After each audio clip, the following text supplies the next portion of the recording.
Hi, my name is Bruce Bolger, and I'm the founder of the Enterprise Engagement Alliance, and we're a 16-year-old organization focused on helping organizations enhance their performance with a strategic focus on all of their stakeholders, their customers, employees, distribution, and supply chain partners, communities, and the environment. And as part of our program, we give away a lot of information through our ESM and our RNE newsletters and social media, and also through our YouTube show, where we bring together different business leaders or experts to share their vision of how to implement stakeholder management into your organization. And as you all know, communications is one of the most powerful tools, along with, of course, culture, leadership, rewards and recognition, learning. All of these tools help organizations align and harmonize the interests of all their stakeholders. And I don't think there's anything more powerful than meetings. So we've created a whole track with Jackie Basco, and she's co-host of this, and she's CEO of Basco Talent. And she's based in Vegas and one of the biggest talent agents probably in the United States. And so she's been helping us bring together experts from all areas of business who speak at corporate events to share their wisdom, their insights, the lessons they've learned from their various experiences. And we have people now from all walks of life, thanks to you, Jackie, actors, athletes, and young entrepreneurs and idealists. And today that means Fionn Ferreira, and he's an environmental innovator. He's also attending university right now in the Netherlands. And so we're going to be speaking with him in just 1 second. I just want to quickly thank the many companies that do business with us, that provide engagement solutions for their clients in all areas of communication, leadership, and learning, business operating systems.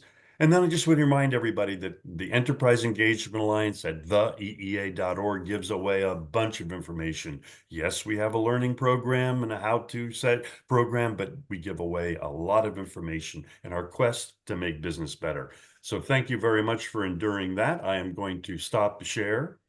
And nice to meet you, Fionn. And Jackie, great to see you again. Good morning. So, Fionn, what a story. A young man from Ireland who sets out from, I believe, rural Ireland to change the world. So, this show is more about the lessons you've learned, but you're so generally young. We kind of first want to learn what the hell made you, or heck, made you decide to go out and change the world. Well, I guess you brought it up there really well, right? That I came from the middle of nowhere. So if you think about like a remote place, think again, because this was like the last house on the electricity line by a cliff in rural Ireland by the sea. That's where I grew up. And I'm now 23, which means that I've got a little bit more experience than when I was 16 and living by the sea. But I think for me, actually living so remote, it made me very early on kind of discover my loves. And those kind of motivate me into some of the lessons that I'll be sharing in a minute. But I think I've got two major things I love, and that's what got me into this whole space. One of them is being outside. So that could be like kayaking or hiking or sailing or whatever. But as you know, that in Ireland, the weather isn't always amazing. So when the weather was raining, which I felt like was 9 out of 10 days, that's when I was at home inventing. So playing with my Legos or Meccano, building things and trying to solve problems with what I built. I think the very, very first maybe lesson from this actually is that the minute you build something, at least the way I did it with Lego, is throw away the instruction manual and try it out yourself. But that was for me the catalyst that drove me to try and reinvent the world around me. And of course, I was inspired very much to do that on the environment and try and solve environmental issues because, of course, I love being outside and I saw huge amounts of plastic washing up on the coastline in Ireland and nobody was doing anything about it. So I wanted to do something.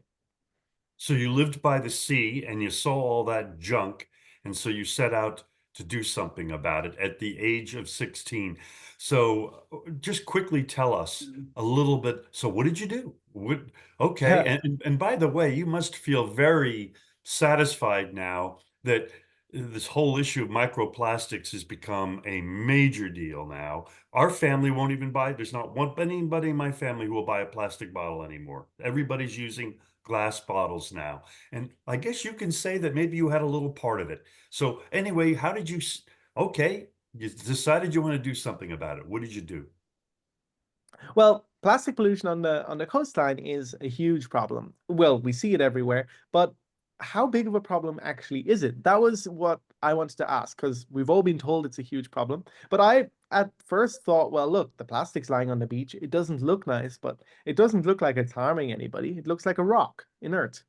So I think for me, when I started learning more about the plastic waste, I quickly realized that it was so much more than just these bits of plastic, but actually the sun, the crashing against rocks breaks these plastic down into microscopic pieces called microplastic particles, which at the time in 2016, yes, you can guess it, I was born in 2000s.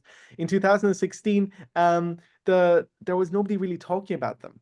So I set out to just figure out what are microplastics? Were they in the water where I grew up? And I built a small machine which basically shines light through a sample of water, analyzes the light that comes back on the other side. Very simple with some Legos. And from that, I realized that the water that was in my harbor in the most rural place, literally on Earth, other than the Arctic, but believe me, I've been there too, and I also saw plastic there, was completely polluted with plastic. So as a result, I felt like I had to do something to try and fight the microplastic, the unseen plastic pollution that none of us had heard of. And that's when I was compelled to use something that I also had lying around, and that was oil to try and pick it up. Because one day I walked along the seashore and I saw a piece of oil spill residue, so like a lump of oil, and stuck to that were lots of bits of plastic pollution. And I thought, well, oil and plastic come from the same place originally, right? Maybe the oil can be used to extract microplastic from water. And it worked surprisingly well. There's lots of chemistry behind it. I teach chemistry all day at the university, so I won't be teaching chemistry now. But basically, we've made a liquid that's magnetic. So you can put a liquid into water, it'll pick up all the microplastics, and then with magnets, you can remove the microplastics and this liquid from water, separate them, get rid of the plastics, and reuse that liquid. So this allows for drinking and wastewater treatment on a really large scale and ultimately can have huge impacts in changing the way that we drink and consume and clean our water. So where is that project right now? So my project has come a long way. So I started, as I said, when I was 16 in the middle of nowhere in Ireland. And I think I had a lot of challenges because I didn't have a lab. I had a box of Legos, I had a soldering iron, and I had a lot of old different pieces of machinery which I could take apart, which I found in my local thrift store. But it wasn't so easy to find labs that could test for microplastics or equipment to try and do these tests or even a microscope. So pretty much everything I had to build myself or resourcefully make myself. And I think maybe that's actually my first lesson for you is that adaptability is super essential. So actually, by not having the state-of-the-art materials, which I think this is a totally different approach to a lot of people, and by not having the machine that does exactly what you want it to do, you actually think about the overall process of a measurement, or for me, microplastic extraction, and you think of it in a different way. You're resourceful, you use the materials you have, and that forces you to inherently be a lot more creative and come up with changes and I guess different angles to be able to solve a problem, which is just something that you might never have achieved if you would have taken the really easy route, the route that everybody else takes. Well, So Jackie, I can clearly see why you recommended Fionn, and I'm going to ask you to go into this a little bit more. But I'm going to first stop and ask you, Jackie, what made you recommend Fionn to be on our Meaningful Meetings Lessons Shared show? I heard about Fionn from a friend of mine that manages Fionn, and I was totally enamored with him. First of all, he's a genius and he cares about the environment. He cares about people. He's currently working on a TV show with other inventors about how he can change these young kids' life and create something to make people their vision to become a reality. And Fionn is interested in saving the world. And I love that because our environment is in trouble. And I think that's, a lot of people say that there's no global warming, but In Vegas, it was 129 degrees this summer. So, I mean, there's changes going on and we need help. And he cares. And I love him as a speaker and a person because when he speaks to our groups, he teaches people what you can do, what you're capable of doing. Also about caring and caring about not just yourself, but the world. It's important.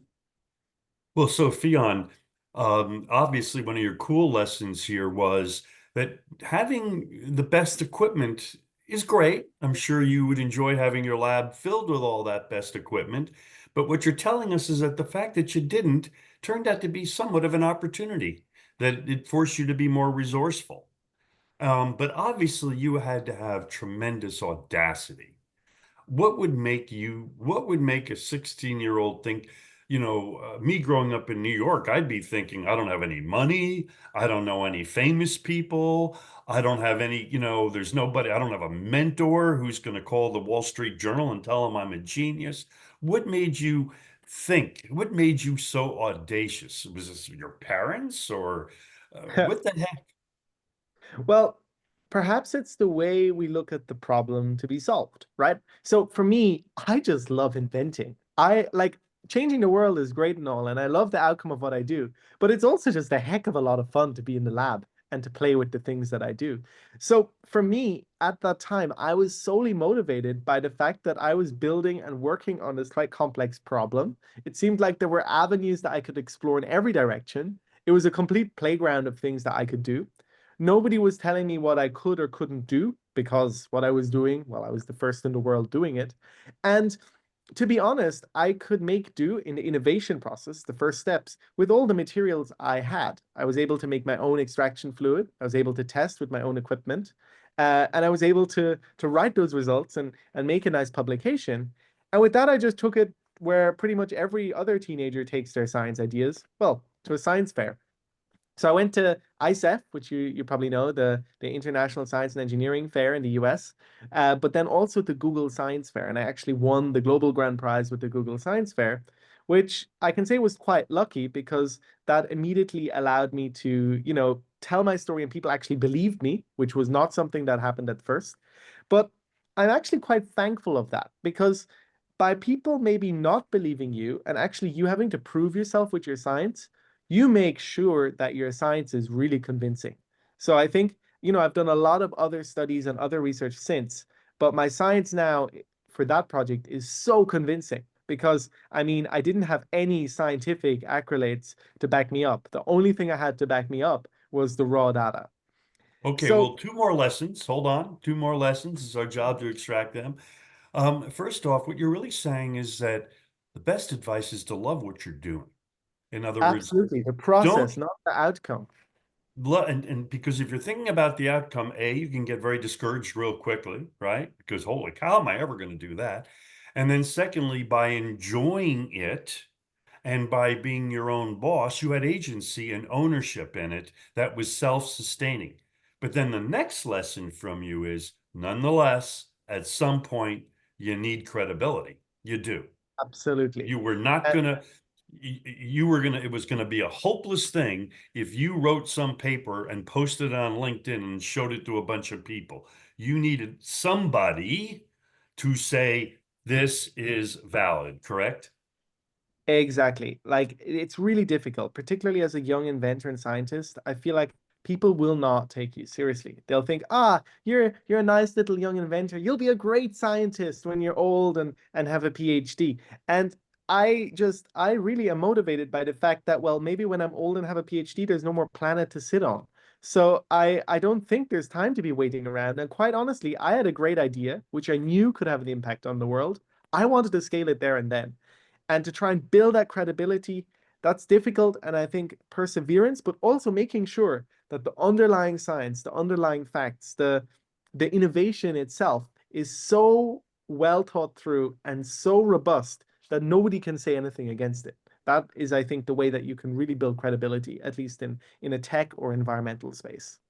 So isn't there also getting into the lessons again, something to be said for being skeptical about your own assumptions? That in other words, we all get excited about our mission, right? And I'm a huge believer in stakeholder capitalism, but it's still, even though it makes such total sense, it's just a better way to make money. It's still very early stage. Isn't it kind of easy to fool yourself and to start drinking your own wine? Of course, I mean, a scientist will always believe the science that they're working on, or at least they should. And you're always going to be, hopefully, as a scientist, motivated about the science that you do. So I feel like if you're not motivated to do that and not believing your science, then there's something wrong. But to make an outsider believe it, you need to make it such that there is nothing not to believe. All the facts are there. All the experiments have been done. You've proven this left, right, and center through all different ways. And for me, I mean, that I guess there were multiple things I wanted to prove. One was that microplastic pollution exists. We consume about a credit card's worth of plastic a week. And that's something that's in our tap water. It's not treated by water treatment. And there's hard facts to prove that. And then two, that there aren't technologies out there that can remove the plastics from water. Well, that's pretty easy to find out. And then three, the more difficult one was to prove that my technology was the best at doing this. I mean, if we have proof for all those 3 points, what can somebody say uh, who doesn't believe me? I mean, the science is there, and ultimately, it's a scientific idea. So I think a scientific approach to building credibility is one that more startups can employ. And you I know want what? to It say, seems to me that even if we're selling something like, quote, stakeholder capitalism or any concept, we need science behind it. You're going to ask Totally. somebody to change, you need science. So let's get back to yours. So let's, again, I want to know a little bit more about this technology. Is this something that we can use in our filters and our sinks to get do our current sink filters take out microplastics or not? Our current silk filters definitely do not take out microplastics. And I I'm at the stage where we now have a prototype for continuous flow microplastic removal. So something that could be built into a water pipe or, for instance, a wastewater pipe. In fact, when you wash one plastic sweater, you're actually releasing hundreds of millions of pieces of plastic, which is something that we can extract. Or when you drink a glass of water, you're probably drinking hundreds of thousands of pieces of plastic, which we can also extract. But we're actually raising money at the moment in form of investment to be able to go to that next stage of actually implementing it in your faucet, for instance, or in the municipality that provides the water to you through all its different pipes. But in building this prototype, I learned another lesson. And I think that lesson is one that now is becoming more and more apparent to me as I'm getting older. And that is just keep your childlike mindset, right? We're always told to kind of grow up, that we need to like think about things realistically and not think big. And for me at least, well, I love playing with different things. So I have a box of Legos right beside me here in my room. And after this call, I'm going to be playing with Legos because it's evening here.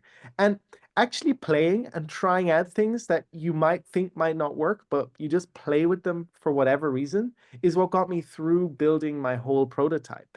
And I think this childlike mindset is something that will definitely result in maybe unconventional thoughts or experiments or combinations of things that you might have never thought possible, and ultimately will foster creativity and openness and experimentation. If you foster all of that in your workplace, I think it'll actually lead to groundbreaking solutions. Out of all the Nobel Prize winners, 14 Nobel Prize winners said that play was the most important thing that they had in their scientific process. So I like to follow that. Well, it's so funny. Jackie and I are getting a huge treat, Fiona, meeting people like you who are specifically sharing their lessons, right? And that is a common thread we're finding, and they say it different ways. Be childlike.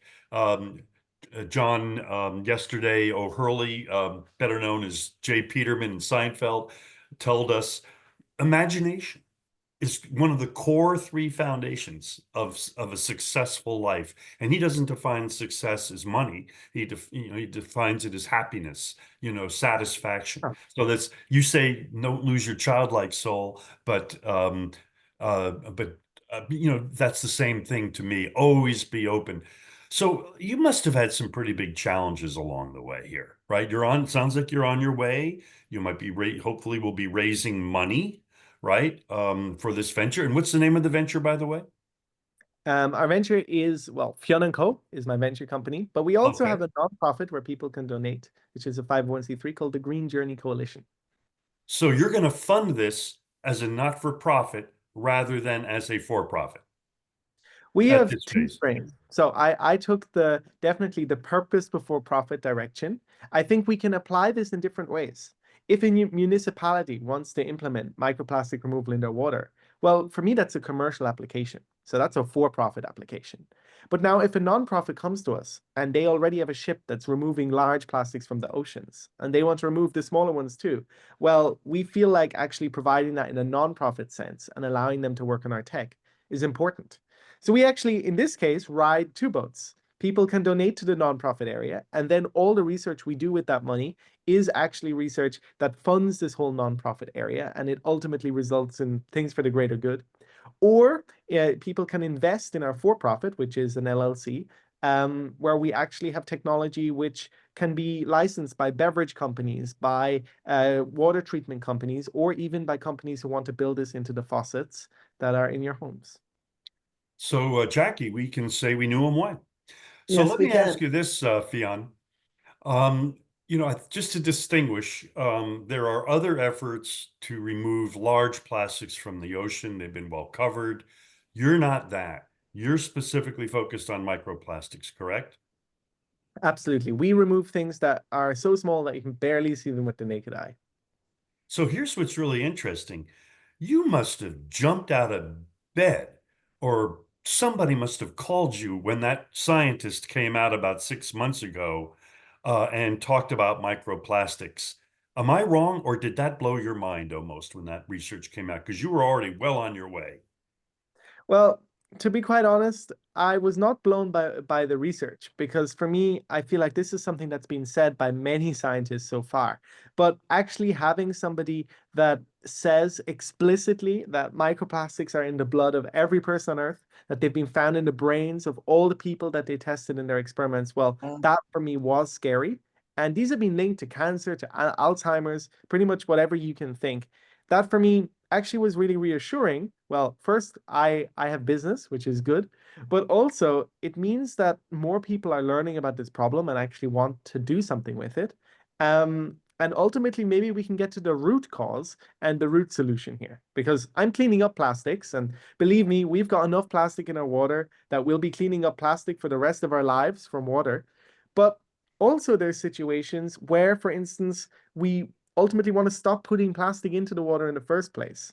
And that can only be achieved through inspiring others to make a change. And like stories like that from the scientists, or for instance, things I try to foster on the TV projects that I work on, that ultimately is super important to me. So, in other words, since you're such a young man, we can count on you on your roadmap to maybe be looking for solutions to prevent microplastics from entering the environment. Is that what you're saying? Totally. I mean, that's what we ultimately want. We'll always need to remove them from water anyway, but I mean, we also need to try and prevent producing microplastics in the first place. And we all know it, right? The future of business is green. Like embracing circular economy aligns totally with most companies, and most companies in the world need sustainable solutions. So making your organization a leader in both profit and purpose is the way to go forward. So we need to solve all these problems from lots of different angles. And luckily, there's enough plastic pollution for all of us to work on. Oh, you'll be busy for the rest of your life, that's for sure. So, nearing the end of the program, I bet you've had one. Was there any one setback or something that happened that ever made it difficult for you to get up one morning? And if you did have a big setback like that, how did you pick yourself up? Well, I think something that was really, really challenging for me was actually raising money. And it still is one of the major challenges because Sure. I mean, I'm not a PhD. I am just about to finish my master's degree in chemistry, which I do on the side of all of this work as well, by the way. But I feel like for me, trying to raise money and actually convince people that they can invest in me, that I at 21 years old can actually lead a business that will be successful, and I know it will be successful. Um, or for instance, that the science actually works. That is something that has been incredibly challenging. And I think something that I've learned from all of this is that, well, you need to lead with purpose. That's the only way you'll attract people who believe you.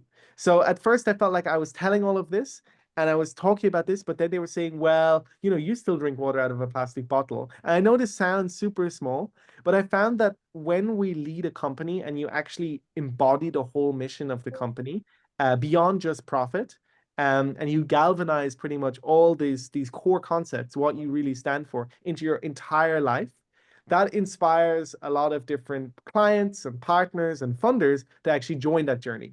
So people don't just feel like they are following you. It doesn't feel like they're just funding this startup to make money in 5 years. No, they're actually in a purpose-driven campaign. They're part of a story that will make a difference and will transform the world, hopefully. I think giving people a sense of purpose, making it part of their own story, that is what really got me out of one of these difficult wells of trying to find funds. It's so interesting because, we're all about purpose leadership, and we really believe that the best way to have happy shareholders, ironically, is to have a clear purpose.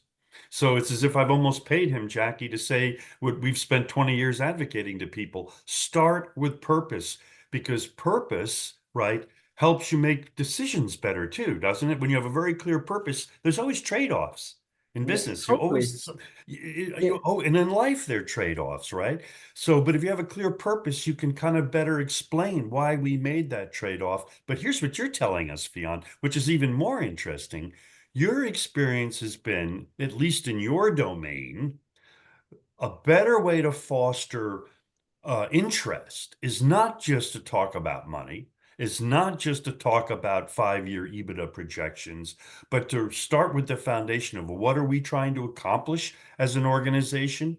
And are you saying that that's what really gets investors excited if they're buying into your mission? Am I putting words in your mouth? Yeah, totally. I feel like it it really, really needs to be that people are part of the story. You need to show people in the environment game and sustainability game. In my experience, businesses work differently. We need to show people that this is part of their life. By investing in like us, we're actually investing in a shared future, right? That's better. And trying to make people feel like they're part of this journey, that's important. Because actually, in general, I feel like innovation doesn't happen in isolation. Like you need to build this network, build this story, mentors, collaborators, and thought leaders, and that will enhance every single stage of your growth. And I feel like that's the same with funding. Building partnerships will fuel momentum, it'll unlock insights, resources, and ultimately drive more people to join the movement. So I think every environmental or sustainability focused startup is something that we have to view as a movement and a story and something that will change the world. And I mean, people who are not on board, well, they're missing out. And Bruce, they won't invest. Jackie, Bruce, I were you wanted to going to say just something? tell you that CNN did a beautiful story on Fionn and talking about the importance of what he's doing in the world.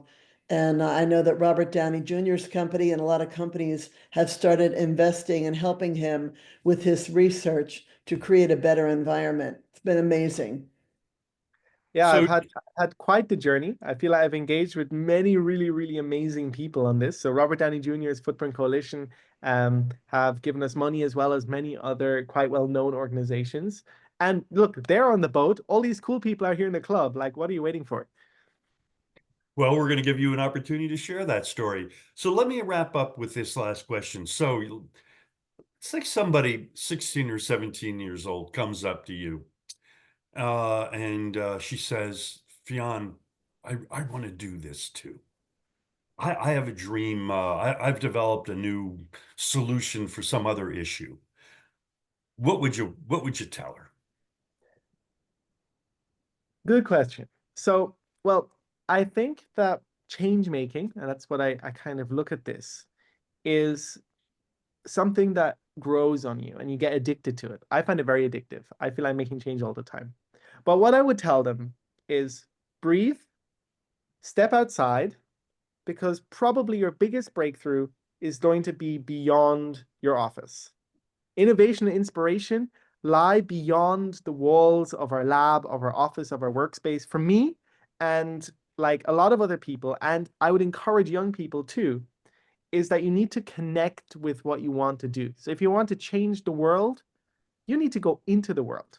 So that means explore nature, I don't know, explore the environment, go into the jungle, go hiking, whatever you want to do, and engage with the world firsthand. Because stepping outside fosters fresh perspectives, it'll spark your creativity, it'll remind you of the purpose behind your pursuit for change, and ultimately it'll allow you to make that change.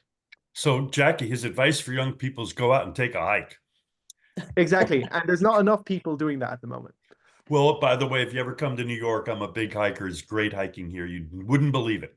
But anyway, one last thing, Fionn, since you've been generous with your time, in terms of uh, sustainability, it seems to me that the big mistake that the sustainability movement has made, and this pertains as much to the environment as it does to people's sustainability, because people are part of sustainability, is that it's viewed as sort of a guilt trip. It's viewed like, well, a tax. Well, we've got to make the earth cleaner. But really, isn't it a business opportunity? And aren't you living proof, Fionn, that cleaning up the earth is actually, it's not a guilt trip. It's a business, it's an opportunity for people to make money, isn't it? Definitely. I mean, the sustainability isn't just responsibility, right? It's not pointing fingers.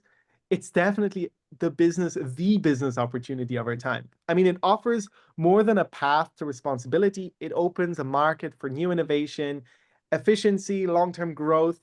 I mean, companies that embrace sustainable practices are positioned to lead, and they have new demand. They can tap into new markets that other people haven't tapped into. They can build brand loyalty in new people in a world that's increasingly focused on sustainability.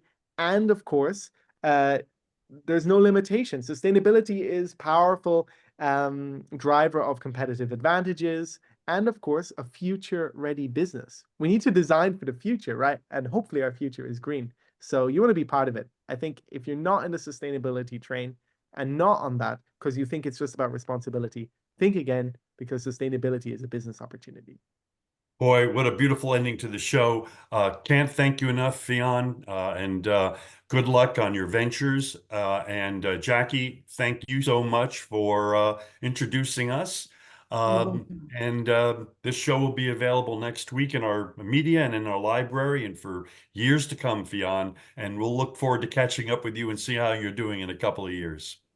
Thanks again. Thank you. Look forward to seeing you soon, Fionn. You too.